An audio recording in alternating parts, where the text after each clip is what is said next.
मुक्ति का कोई तो जतन करी लो, रोज थोड़ा थोड़ा हरि का भजन करी लो, रोज थोड़ा थोड़ा हरि का भजन करी लो।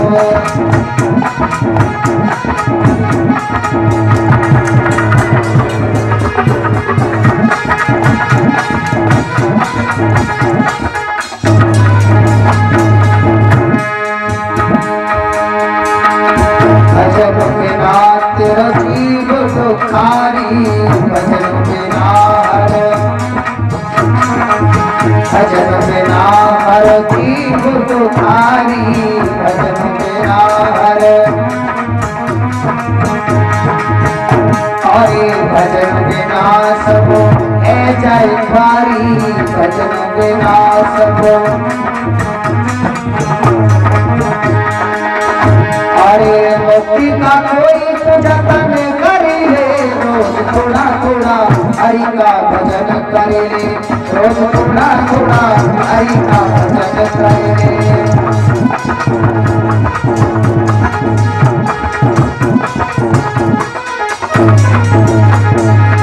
बोलिए दुर्गा मैया की जय। पत्र दे दिया लो राजन, हमारे गुरु भाई ने तुम्हें श्राप दे दिया है, 7वें दिन तक सर्प डसेगा, अपना कोई मुक्ति का जतन करो। परीक्षित सोचने लगे ये तो अच्छा हुआ, मुझे मेरी करने का फल मिल गया। आज इस पत्र को लेकर के महलों में पहुंचे हैं, इनके 4 पुत्र हुए, बड़े पुत्र का नाम जन्मेजय है। सोचने लगे अब 7 दिन की ही तो जिंदगी है, इस राजपाट का क्या करूंगा। अरे किस काम का है। अपने बड़े पुत्र जन्मेजय के लिए राजा बना दिया है श्रोताओं। और राजा बनाने के बाद रानी के पास में पहुंचे, जहां नवलदे बैठी है। कहने लगे रानी आज मैं तुझे साफ साफ बताता हूं कि मेरी 7 दिन से पहले मुझे कोई मारने वाला नहीं है, क्योंकि उन्हें पता था संत का वरदान कभी खाली नहीं जाता है, संत की वाणी कभी मिथ्या नहीं जाती है। 7 दिन से पहले मेरी कोई मृत्यु नहीं कर सकता।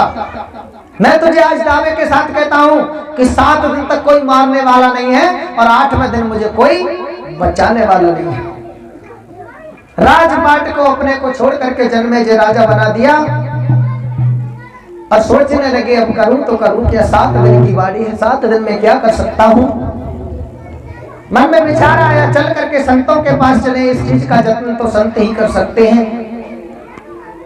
हरिहर गंगा क्षेत्र में और गंगा के किनारे 88,000 ऋषि मुनि बैठे हैं, और सूत जी व्यास आसन पर विराजमान हैं।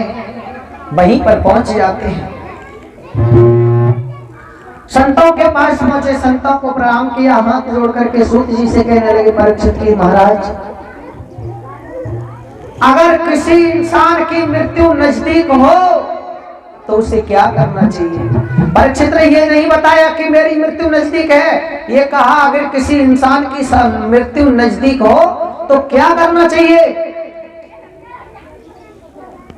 संत कहने लगे ऐसा करो, दान पुण्य करना चाहिए। कोई कहता है यज्ञ करने चाहिए, कोई कहता है भगवान का भजन करना चाहिए, लेकिन परीक्षित महाराज को विश्वास नहीं होता है, संतोष नहीं होता है। जैसे कोई भी बीमार हो, कोई इंसान बीमार हो, कितने भी बड़े हॉस्पिटल में पहुंचा देना, अगर उसे डॉक्टर पर भरोसा नहीं हुआ तो वो ठीक नहीं हो सकता।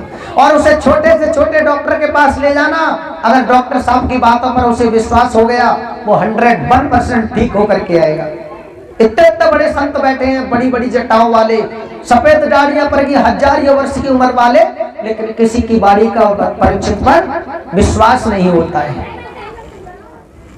इधर सुखदेव जी युवा अवस्था, कॉपी ने पहने हुए, कोई वस्त्र और नहीं है, केवल कॉपी ने पहने हैं। 18 वर्ष की युवा अवस्था में जैसे ही पहुंचे हैं संतों की मंडली में, सब संतों ने उठ करके और सुखदेव जी का आगमन किया है, आदर किया है, उच्च आसन पर बैठा दिया। श्रोताओं, परीक्षित महाराज समझ गए कि इनके पास जरूर कोई मेरे जतन का औषधि होगी, और पास में जाकर के बैठ गए। मन में विचार करने लगे, जब ऊंचा और बड़ा उम्र से कोई नहीं होता है, केवल बड़ा होता है वो ज्ञान से होता है। आ जाओ। उम्र से कोई बड़ा नहीं होता है, केवल ज्ञान से बड़ा होता है। मन में विश्वास हो गया कि परीक्षित महाराज जरूर कोई ना कोई सुखदेव जी के पास औषधि होगी, पास में पहुंच गए। आओ महाराज, बड़ा सौभाग्य है। और